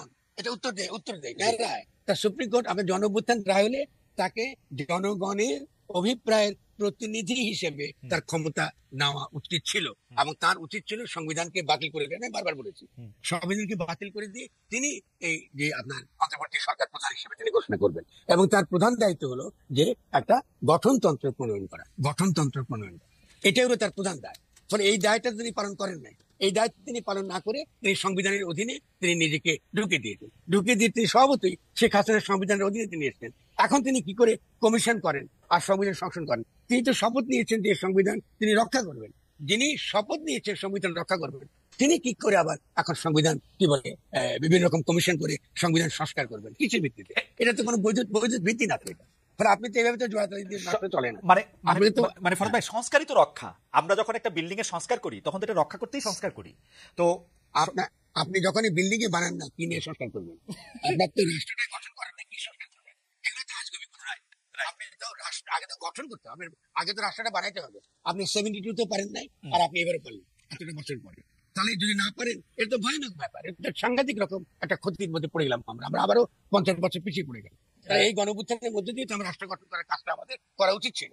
এটাই আমি বলছি, এত কিছু না। আপনার কাছে আপনিও সেটা বারবার পরিষ্কার করেছেন, বলেছেন, লিখেছেন, ইন্টারভিউ দিয়েছেন যে সংবিধানটা এটার ক্ষেত্রে একটা বড় বাধা। আমাদের একটা অন্য প্রশ্ন ছিল ফরাদ ভাই, ডক্টর ইউনূসকে যে যে সরকার প্রধান করা হলো, এটা কি সমন্বয়কের তাৎক্ষণিক সিদ্ধান্ত, নাকি এটা আপনি বা আপনাদের কাছে কোনো মতামত চাওয়া হয়েছে? কারণ আমরা জানি যে ডক্টর ইউনূসের নামটা যেখান থেকে এসেছিল, বা ছাত্র বলতে আমরা যাদেরকে বুঝি বৈষম্য বিরোধী ছাত্র আন্দোলনকারী, তারা শুধু আপনার বই পড়ে না, তাদের সাথে আপনার যোগাযোগ ছিল, তারা আপনার পরামর্শ নিয়েছে, মেনেছে, করেছে। সো এই নামটা কি আপনাদের কাছ থেকে এসছে, না ছাত্রদের তাৎক্ষণিক সিদ্ধান্ত আপনার কাছ থেকে? না, এটা আমার কাছ থেকে আসে নাই, এটা ছাত্রদের তাৎক্ষণিক সিদ্ধান্ত। এবং আমি এই সিদ্ধান্তকে আমি এটাকে বিরোধিতা করি। না করার একটা বড় কারণ ছিল আমার মনে, না বিরোধিতা করি, এর বড় কারণ ছিল আমার কাছে মনে হয়েছে যে তিনি থাকলে এটা আমাদের জন্য অনেক সুবিধাজনক হবে। কিন্তু তিনি, এবং বিশেষত আন্তর্জাতিক ক্ষেত্রে, কিন্তু তিনি আসার পরে তিনি যা যা করলেন তাতে সভাপতি আমরা অত্যন্ত হতাশ হয়েছে। এবং সম্প্রতি তার যে নিয়োগ সফর যেটা তিনি করেছেন, সেটা আমাদেরকে মারাত্মকভাবে হতাশ করেছে।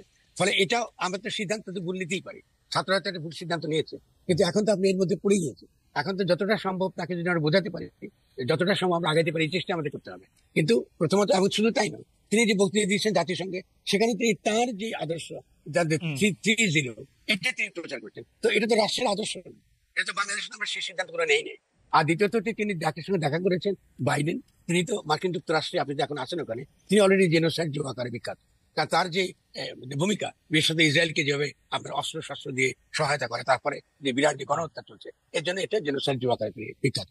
এবং তিনি আসলে ইউজলেস, মানে তিনি কিছু মিন করেন না, মানে আপনি ডিপ্লোমেসির দিক থেকে তিনি কিছুই মিন করেন না মার্কিন যুক্তরাষ্ট্রের সমর্থন বা কিছু। দুই নম্বরটি হলো ক্লিন্টন, আমি বলি শেষ করতে দিন আমাকে। আবার ক্লিন্টন ফাউন্ডেশন এটা প্রাইভেট ফাউন্ডেশন, এবং ক্লিন্টন ফাউন্ডেশন আপনি নিজেও জানেন, ক্লিন্টন ফাউন্ডেশনের বিরুদ্ধে আপনার দুর্নীতি এবং কনফ্লিক্টস অফ ইন্টারেস্টের অভিযোগটা রয়েছে, এবং দীর্ঘকাল এই মধ্যপ্রাচ্যে বিভিন্ন যুদ্ধে তাকে ওয়ার মঙ্গার বলা হয় ক্লিন্টনকে। ফলে এই ওয়ার মঙ্গার হিসেবে তিনি কিন্তু ভূমিকা পালন করেছেন, এবং তার যে ক্লিন্টন ফাউন্ডেশনের যে ভূমিকা, সেটা মূলত তৃতীয় বিশ্বে ভূমিকাটা ইতিবাচক নয়। ফলে দেখেন, এগুলো কিন্তু একটা ভাবমূর্তি তৈরি করে, মানে তার সম্পর্কে আমাদের যে মূল্যায়নটা, সেই মূল্যায়নটা একটা নেতিবাচক জায়গায় চলে যায়। ফলে আমরা চাই না যে তিনি এমন কিছু করেন যেটা আসলে আমাদের জন্য, বাংলাদেশের জন্য এটা বিপজ্জনক। ফলে এই কথা তো আমাদের মতো লোকরা তো বলবেই, কারণ আমরা তো বুদ্ধিজীবীদের জায়গা থেকে কিছু দায় আমাদের আছে। ফরহাদ ভাই, একটু পরিষ্কার করার জন্য কি বলবো, আবার একটু আপনি বিরক্ত না হলে, সেটা হচ্ছে যে আপনি কি মনে করেন প্রফেসর ইউনূসকে সরকার প্রধান হিসেবে নিয়োগ বা অনুরোধ করার বা তাকে এই দায়িত্ব নেওয়ার যে সিদ্ধান্ত, সেই সিদ্ধান্ত ভুল ছিল? না, আমি এটা বলবো না। সেই সিদ্ধান্তটা একটা সময়, না, ভুলটা তো আমরা পরে বুঝতেছি, আচ্ছা, সেটা আপনি ভুলটা তো আমরা পরে উপলব্ধি করছি। আচ্ছা। আপনি যে প্রথম দিকে আপনার যে প্রত্যাশা, মানে যেটা প্রত্যাশা। হলো আচ্ছা। প্রথম দিকে জনগণের যে আচ্ছা, এবার প্রত্যাশা, পরিষ্কার, এবার পরিষ্কার, মানে নিয়োগটার ব্যাপারে তার চয়েসটা হয়তো ঠিক ছিল, কিন্তু সেই প্রত্যাশাটার জায়গা থেকে তিনি পূরণ করতে পারেন নাই, সেটা আপনি বলতেছেন। সেটাই বলছি। এবং আপনি কি এইটা একদম স্পষ্ট বললেন, আমি নোট নিলাম, ডিপ্লোমেসির দিক দিয়ে প্রফেসর ইউনূসের অবস্থান কিছু মিন করে না, মানে তিনি মার্কিন যুক্তরাষ্ট্র যা বলছেন তাই আসলে প্রতিধ্বনি করছেন, আপনি কি এরকম বলছেন? আমি এটাই বলিনি, আমি বলছি ডিপ্লোমেসির দিক থেকে জো বাইডেন কোনো তাৎপর্য বহন করে না। এখানে যেভাবে আমাদের মিডিয়াতে প্রচার করছে যে তিনি বিরাট কিছু জয় করে এনেছেন, তিনি কিছু জয় করে আনেন। আচ্ছা, জো বাইডেন, আমাদের মিডিয়া এই ব্যাপারে, আমাদের মিডিয়াতে এই ক্ষেত্রে সত হওয়া উচিত। জো বাইডেন তার সঙ্গে দেখা করেছে হোয়াইট হাউস, দেখা করেছেন আপনার জাতিসংঘের অনুষ্ঠানের দুটো অনুষ্ঠানের মাঝখানে। এটা যে খুব সম্মানজনক তাও নয়, ঠিক আছে না? এবং তিনি এসে তাকে চুমু খাচ্ছেন, ফলে এটা কিন্তু খুব যে বিরাট একটা মহৎ কিছু তাও নয়, কারণ জো বাইডেনের চুমু খাওয়া আমাদের জন্য খুব একটা আনন্দের বা গর্বের কিছু নয়। আচ্ছা, এটা এই সিরিজের শেষ প্রশ্ন, আমরা যদি আমাদের ভুল বুঝতে পারি বা আমরা যদি মনে করি যে আমাদের প্রত্যাশা পূরণ হতেছে না, এই ক্ষেত্রে কি আমাদের কিছু করার আছে? মানে আমরা কি মানে উনাকে বদলাইতে পারি এখন? বদলাবো নাকি শেখ হাসিনার মতো আমাদের ভাবতে হবে যে মানে উনার তো বিকল্প নাই? মানে ব্যাপারটা কি এরকম? না, এরকম না। আমরা তো ডেফিনেটলি জনগণ যদি তাকে বসায়, তাহলে জনগণ তাকে নামাতেও পারে, সেটা বড় কথা না। কথা হচ্ছে এখানে বদলাবার কথা তো আসে না। আমরা চাই, আমাদের সমালোচনার মূল উদ্দেশ্য হচ্ছে যে এই গণঅভ্যুত্থানের মধ্যে এতগুলা জীবন গেল, এতগুলো মানুষ পঙ্গু হয়ে গেল, তাদের যে আকাঙ্ক্ষা, তাদের যে অভিপ্রায়, এটা যেন তিনি উপলব্ধি করেন এবং সেইভাবে যেন তিনি চলেন, এবং সেইভাবে যেন এটাকে বাস্তবায়নের জন্য তিনি চেষ্টা করেন। এটা আমাদের সমালোচনা, আমাদের তার উপর চাপ সৃষ্টি করবার এটাই কারণ। কিন্তু আমাদের মনে হচ্ছে যে তিনি কিন্তু এটার প্রতি খুব একটা উপেক্ষা তিনি করছেন। যদি তিনি উপেক্ষা করেন, তিনি মারাত্মক ভুল করবেন। কারণ জনগণকে, যে জনগণ শেখ হাসিনাকে তাড়িয়ে দিচ্ছে, সেই জনগণ কিন্তু তাকে তাড়িয়ে দিতে খুব বেশি সময় নেবেন না। এখন বিপজ্জনক হলো যে যেহেতু আমরা একই সঙ্গে শেখ হাসিনার সরকার ফিরে আসুক এটা চাই না, তাহলে ডক্টর ইউনূসের উচিত হবে না আমাদের এই দুর্বলতার সুযোগটা নেওয়া। তার উচিত হবে আমাদের কথা মনোযোগের সঙ্গে শোনা, এবং যদি আমরা ভুল বলি, আমাদের কোনো সমালোচনা ভুল থাকে, তিনি আমাদেরকে, আমরা মেনে নেব, কোনো সমস্যা নেই। আমরা প্রথম থেকে বলেছি এই সরকারকে আমরা একদম আনকন্ডিশনালি সমর্থন করি, আনকন্ডিশনালি প্রথম শুরুর দিকে বলেছিলাম। এখন হয়তো অত জোরের সঙ্গে এটা বলতে পারবো না, কিন্তু আমরা মনে করি যে সরকারকে দিয়েও আমরা অনেক কিছু আমরা অর্জন করতে পারবো। এই সরকার যখন আসে, এই সরকারের বিরুদ্ধে যথেষ্ট করে মেলা, অভ্যুত্থান, মলা প্রচার হয়েছে, এবং এগুলো কিন্তু আমাদেরকে মোকাবেলা করতে হবে। মানে ডক্টর ইউনূস যদি মনে করেন যে তিনি তাকে ছাত্ররা বেশি ক্ষমতা, এটা ভুল ধারণা, এবং এটাও তিনি খুব খারাপ কাজ করেছেন যে ছেলেদের পিক চাপে দিয়েছিল, ঠিক না? আমাদের, কারণ এখানে জনগণ ছিল এবং সৈনিকরা ছিল, ফলে আপনি তার ভাববার কোনো কারণ নাই যে ছাত্ররাই শুধু এই আন্দোলনটি করেছে। এগুলো মারাত্মক রকম একটা ক্ষমতা বলয় তৈরি করে, যে ক্ষমতা বলয়টা ইতিমধ্যে ছাত্রদের মধ্যে নানান বিভক্তি এবং ছাত্রদের মধ্যে নানান বিভ্রান্তি এবং ছাত্রদের গ্রহণযোগ্যতা জনগণের কাছে কমিয়েছে মারাত্মকভাবে। এটার জন্য আমি সিঙ্গুলারলি আমি মনে করি যে ডক্টর ইউনূস এর জন্য দায়ী। কিন্তু ফরহাদ ভাই, আপনার কাছে কি মনে হয় না যে আপনি যেহেতু আপনার সমালোচনা যেহেতু ম্যাটার করে, যে আপনি খুবই খুবই সাংঘাতিক রকমের ক্রিটিক ডক্টর ইউনূসের প্রতি, মানে তার পররাষ্ট্রনীতি, বিশেষ করে তার ভারত নীতি, ভারতের ক্ষেত্রেও তাকে আপনার আসলে, বিশেষ করে যে ইলিশ কূটনীতির ক্ষেত্রেও আপনার কাছে মনে হচ্ছে যে তিনি আসলে মানে তার একটা নতজানু ভারত নীতি আপনার কথায় মানে এরকম মনে হয় যে উনি বা উনার যে উপদেষ্টা পরিষদ তারা অনেকটা নতজানু ভারত নীতিই নিচ্ছে। তো সেই ক্ষেত্রে ইলিশ কূটনীতিটার ক্ষেত্রে তো আমার কাছে মনে হয় যে প্রফেসর ইউনূস সরকার যে ইলিশটা পশ্চিমবঙ্গে পাঠানোর চিন্তা করেছেন বা সিদ্ধান্ত দিয়েছেন, সেটা তো আসলে মোদী সরকারের বিরুদ্ধে গিয়ে, মোদী সরকারের সাথে তো আসলে মমতা ব্যানার্জির, মানে এবং মমতা ব্যানার্জি যেহেতু এখন একটা মানে মানে খুব সুবিধাজনক অবস্থানে নাই, সেই জন্য তো আসলে সেটাও একটা কারণ হইতে পারে, অনেকে সেরকমও বলতেছেন। কিন্তু আপনারা কি একটু ডক্টর ইউনূস নির্দয় কিনা, সরি একটু? না, আমরা নির্দয়, তার প্রতি নির্দয় হবো না, কারণ আমরা যখন তার প্রতি, যখন তাকে যখন এই তার ক্ষমতা আসার পরপরই তার বিরুদ্ধে অনেকগুলো কাউন্টার ইনভেস্টিগেশন হয়েছে, সেক্ষেত্রে তো আমরা সক্রিয়ভাবে কাজ করেছি, পরে নির্দয় হওয়ার কোনো প্রশ্ন আসেনি। আর দ্বিতীয়ত এই তথ্যগুলো ঠিক নয় যে মমতা ব্যানার্জির জন্য তিনি ইলিশ পাঠিয়েছেন। প্রথমত হলো যে এই দুর্গাপূজায় ইলিশ লাগে না, এটা একটা ভুয়া হুম। তর্ক। হ্যাঁ, এটা মাছ লাগে কিন্তু ইলিশ লাগে। হুম। মানে এটা পাঠানোটা একান্ত ব্যবসায়ীরা এটা করে, এবং এই পাঠানোটার ক্ষেত্রে যে কলকাতার গরিব মানুষগুলো বা কলকাতার মানুষ এই ইলিশ কিনে খেতে পারবে তা কিন্তু না, ধনীরা ইলেকশনের জন্য ইলিশটা গেছে। ফলে এই জেস্টারটা তারা বলছে যে এটা দ্বারা ভারতের সঙ্গে আমরা একটা ডিপ্লোম্যাটিক একটা সম্পর্ক তৈরি করবো, বাড়াবো, এটা ননসেন্স। এটা দ্বারা ডিপ্লোমেসি আসলে বাড়ে না। ভারতের সঙ্গে আমাদের কূটনৈতিক সম্পর্ক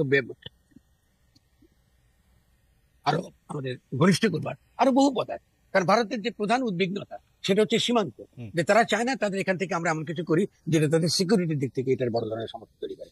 সেকেন্ডলি, ভারত একটা হিন্দুত্ববাদী রাষ্ট্র, ফলে হিন্দুত্ববাদী রাষ্ট্রে তাদের হিন্দুত্ববাদটা আমাদের জন্য মারাত্মক রকম একটা সমস্যা। ফলে সেটা যদি আমরা কাটিয়ে তুলতে চাই তাহলে পশ্চিমবাংলার সঙ্গে আমাদের সম্পর্ক থাকা দরকার, এবং হিন্দুত্ববাদকে মোকাবেলা করার ক্ষেত্রে বা সাধারণভাবে উপমহাদেশে ফ্যাসিবাদকে মোকাবেলার ক্ষেত্রে আমাদের যে সাধারণ গণনীতি কি হতে পারে উপমহাদেশে, এগুলো আলোচনার বিষয়। বহু ক্ষেত্রে আমরা এগুলো আলোচনা করতে আপনার পারি, কাছে কি মনে এবং সেক্ষেত্রে আমরা করতে পারি। আপনার কাছে কি মনে হয় তাহলে এই ইলিশটা রপ্তানি করার ক্ষেত্রে মানে শুধু এক দুই লাইনে যদি বলেন ডক্টর ইউনূসের সরকারের বা উপদেষ্টা পরিষদের মধ্যে কি কাজ করেছে আসলে? তাকে ব্যবসা তাকে কেউ না কেউ বুঝিয়েছে, হ্যাঁ। সম্ভবত তার রাষ্ট্রীয় উপদেষ্টা আছেন যারা বিদেশ ব্যাপারটা দেখেন, কেউ হয়তো বুঝিয়েছে যে তিনি যদি ইলিশ দেন তাহলে আর তার সঙ্গে নরেন্দ্র মোদীর একটা সাক্ষাৎকার জাতির সঙ্গে হতে পারে।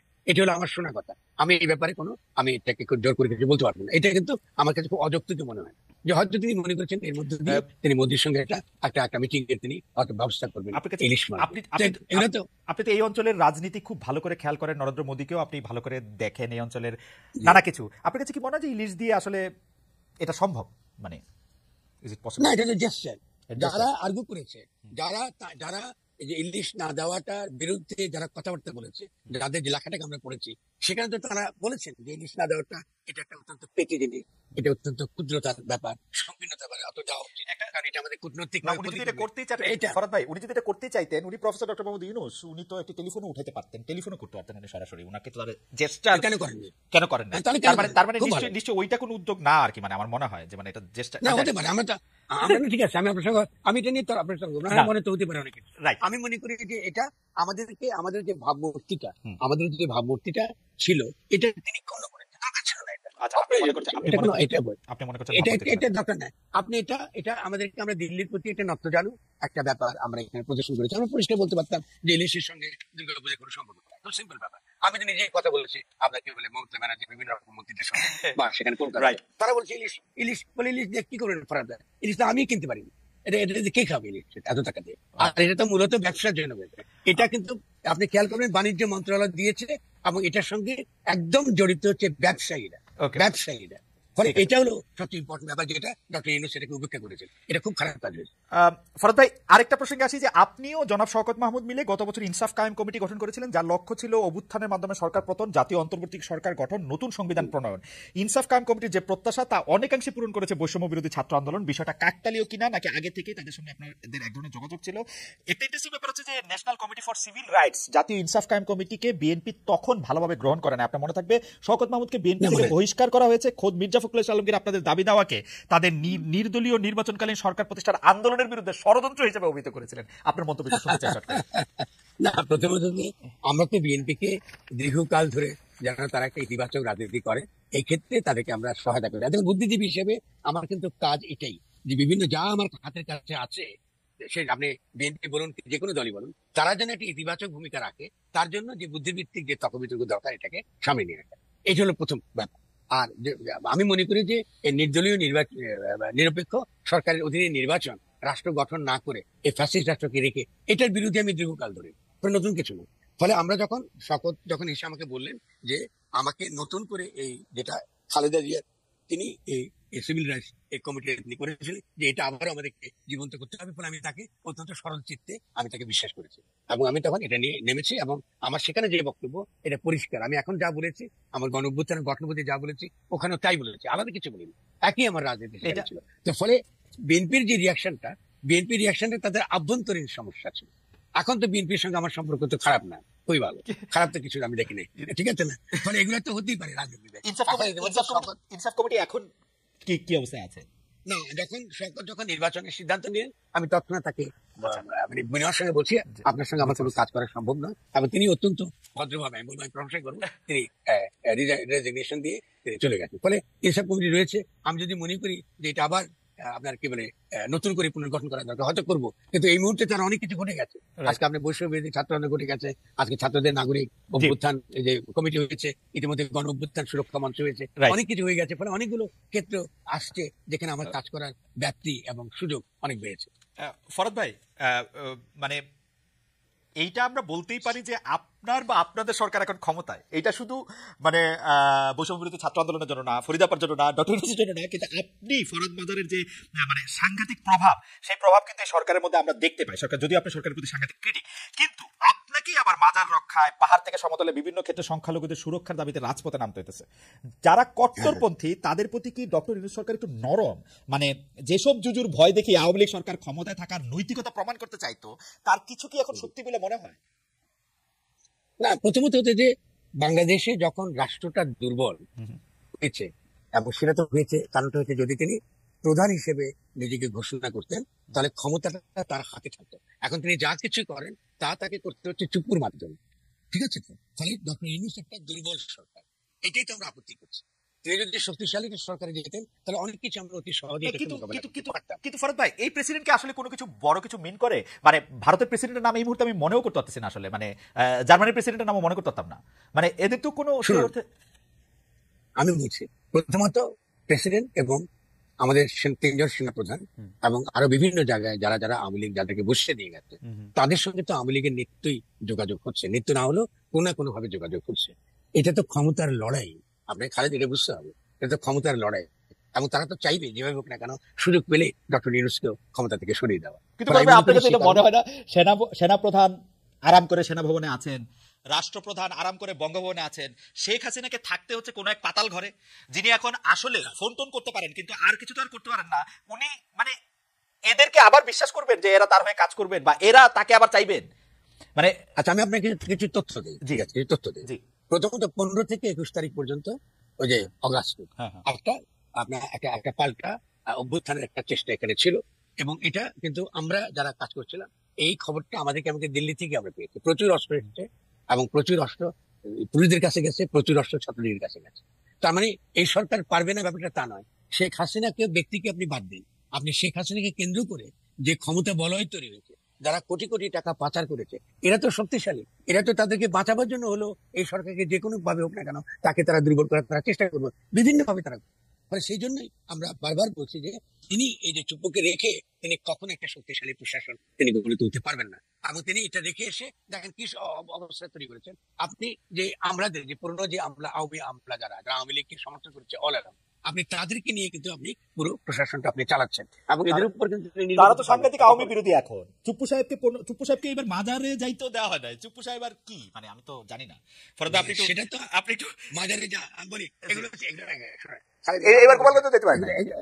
এগুলো তো কৌশলগত দিক। এটা মানে মানে এই নয় যে আপনি আওয়ামী লীগের মতো একটা শক্তিশালী দল যে বিভিন্ন ভাবে যে টাকা অর্থ অস্ত্র শস্ত্র সমস্ত কিছু অত্যন্ত শক্তিশালী, সে যে চলে গেছে আমাদের রাজনীতির এই কি বলে এই মানচিত্র থেকে, এটা তো একটা একটা কল্পনা, এটা তো একটা এটা তো অর্থ হয় না। ফরহাদ ভাই, আমি মনে করি আমাদেরকে ফরহাদ ভাই, আমাদেরকে এটা তো আপনার অনুমতি জীবনে নিয়ে আমাদের অনুষ্ঠানের সময় শেষ। আপনার অনুমতি নিয়ে I want to extend the time for 10 minutes if you permit, producer. Okay, Thank you so much. Farhad ভাই, আপনি আর 10 মিনিট আমাদের সঙ্গে একটু থাকেন, আমাদের টাইমটা শেষ হয়ে থাকবো গেছে। থাকবো, টাইমটা শেষ হয়ে কোনো গেছে। অসুবিধা নেই, কোনো আচ্ছা, অসুবিধা নেই। আচ্ছা, জিনিসটা হচ্ছে যে লিঙ্গ বর্ণ পোশাক ধর্ম ছাড়াও আওয়ামী লীগ ছাত্রলীগ এসব ক্ষেত্রে মব জাস্টিস, মব লিঞ্চিং, আইন নিজের হাতে তুলে নেওয়ার ঘটনা বাংলাদেশে প্রতিদিনই ঘটছে। এইটা সরকারের সামর্থ্য নাকি সদিচ্ছার অভাব, কিভাবে দেখেন ফরহাদ ভাই? আর পোশাকের কারণে নারীরা রাস্তায় আক্রান্ত হচ্ছে, যাদের অনেকেই সরকার পতন আন্দোলনের ভূমিকা ছিলেন। আমি যেহেতু সময় একটু ইয়া হয়ে গেছে, যে একবারে বলি, পাঠ্য বই সংশোধনের একটা উদ্যোগ নেওয়া হয়েছিল। শুরুতেই কিছু ধর্মীয় বক্তা এবং কিছু ধর্মভিত্তিক দলের আপত্তির মুখে একটা কমিটি গঠন করেও বাতিল করেছে সরকার। বাতিলের সিদ্ধান্তের আবার সমালোচনা করা হচ্ছে যে বামধারার নেতা বুদ্ধিজীবীরা। আপনার মতামত একটু জানতে চাইবো, যে পাঠ্যক্রমের যে কমিটি সেটা বাতিল করা, মব লিঞ্চিং, আইন নিজের হাতে তুলে নেওয়া, নারীদের পোশাক ইত্যাদি সবগুলি বিষয়। আচ্ছা, প্রথমত মব লিঞ্চিং আমাদের এখানে এর আগেও ছিল, এটা নতুন কিছু নয়। রাষ্ট্র যখনই দুর্বল হয় এবং সমাজে যখন আইনের শাসন মানে আইন প্রয়োগ এবং বাস্তবায়নের ক্ষেত্রে যখন শিথিলতা দেখা দেয়, তখন জনগণ নিজের হাতে আইন তুলে নেয়। ফলে এটা সমাধানের একমাত্র কাজ হচ্ছে আইনি প্রক্রিয়াকে জোরদার করা। ফলে এখানে যে মব লিঞ্চিংটা হয়েছে বিভিন্ন ক্ষেত্রে, এই লিঞ্চিং এর কারণও কিন্তু তাই। কারণ জনগণ কিন্তু এখনো যে বিশ্বাস করে না যে আইনের প্রক্রিয়া গেলে তারা ন্যায় বিচার পেতে পারে। এটা তো আপনি একদিনের সমাধান করতে পারবেন না। ফলে আপনাকে একটা প্রক্রিয়ার ভিতর দিয়ে আপনাকে যেতে হবে। কিন্তু আমি শুরুতে এটা বলেছি, সেই যে প্রক্রিয়ার মধ্যে যাবার জন্য যে ধরনের শক্তিশালী যে রাষ্ট্র দরকার, শক্তিশালী সরকার দরকার, মানে আপনি এখনকার যে উপদেষ্টা সরকার না, রিয়েলি একটা অন্তর্বর্তী সরকার, যারা এই গণ অভ্যুত্থানের যারা প্রতিনিধি, এরকম সরকার আমরা গঠন করতে পারিনি। ফলে স্বভাবতই আপনার মব লিঞ্চিং এটা হবে। আর আপনাদের মেয়েদের উপরে যে অত্যাচার, মেয়েদের উপরে, এটা তো আমাদের কালচারাল এবং আরো বিভিন্ন রকম ফ্যাসিজমের বিভিন্ন রূপের সঙ্গে এটা জড়িত। সেক্ষেত্রে আমাদের একটা বড় কাজ হচ্ছে সামাজিক আন্দোলনগুলো গড়ে তোলা। কারণ রাষ্ট্র এখানে দুর্বল, এবং এই দুর্বল রাষ্ট্রের পরিপ্রেক্ষিতে যে যাকে আমরা নাগরিক সমাজ বলি, তারাও কিন্তু তুলনামূলক ভাবে দুর্বল হয়ে গেছে। কারণ রাষ্ট্র তাদের কিন্তু সাপোর্ট দিতে পারছে না। আপনি আজকে যে আপনি ধরুন যে একটা আপনি কমিটি করলেন কি বলে আমাদের ওই যে শিক্ষা ক্রমে পাঠ্যপুস্তক বিষয়, আপনি জাস্ট একজন ব্যক্তির কথার পরিপ্রেক্ষিতে আপনি তাদেরকে বাদ দিয়ে দিলেন। আপনি সামিয়া লুপ্তা একজন, ঠিক আছে, আমাদের অনেকে তিনি একজন সেকুলার একটা বিশেষ ধরনের তার মত আছে, সেখানে আমার মত পার্থক্য আছে তাদের এই রাজনীতির সঙ্গে, কিন্তু আমি মোটেও মনে করি না এটা সঠিক কাজ হয়েছে। যেহেতু তার বিরুদ্ধে যে ধরনের একটা অপবাদ দেওয়া হয়েছে, অপবাদটার কোনো অর্থ নাই। এবং এটা এই সরকার যে দুর্বল, এত দুর্বল, এটা তো তার দ্বারাই বোঝা যায়। আপনি তো এটার উত্তর দেবেন যে কেন আপনি এদেরকে আপনি করেছেন না। তাদের কাজটা কি ছিল? খুবই সিম্পল কাজ। আগের যে পাঠ্যপুস্তকে যেসব ভুলগুলো ছিল সেই ভুলগুলো শুধরে দেওয়া। তাহলে আপনি দেখছেন এই সরকার আমাদের যে সমাজের যারা নাগরিক সমাজের গুরুত্বপূর্ণ যেসব ব্যক্তিত্ব, তাদেরকে আপনি অপমান করছেন। এটা তো একটা অপমান করা। আপনি তাকে কমিটিতে রাখবেন, কমিটিতে বাদ দিয়ে দেবেন। তো এটা তো সবকিছু তো আমার সে আগের আদি কথাতে ফিরে যায়। আপনি একটা দুর্বল সরকার গঠন করেছেন, এটা তো তারই কিন্তু ফল এই জায়গাটা। আর একটা প্রশ্ন কি ছিল দুটা মিলেই আসলে আপনি উত্তর দিচ্ছেন। আপনি পাঠ্য বই সংশোধনের ক্ষেত্রে ওই যে ধর্মীয় বক্তৃতাতে এটাতে আপনি বলছেন, আর হচ্ছে যে নারীর পোশাকের ক্ষেত্রে আপনি বলতেছেন, মানে আমরা একটু জানতে চাইছিলাম যে নারীর পোশাকের ক্ষেত্রে অনেকে বলতেছেন যে মানে এই পোশাক পরা ঠিক না। আমি মনে করি নারীর পোশাকের ব্যাপারটাতে, নারীর পোশাকের আমি এখানে হিজাব পরা মেরাতে পোশাক তার চয়েস, এটা তো যে কোনো গণতান্ত্রিক অধিকারের মধ্যে এটা পড়ে। তাহলে আপনি এটা রক্ষা করতে আমরা পারছি না কি জন্য?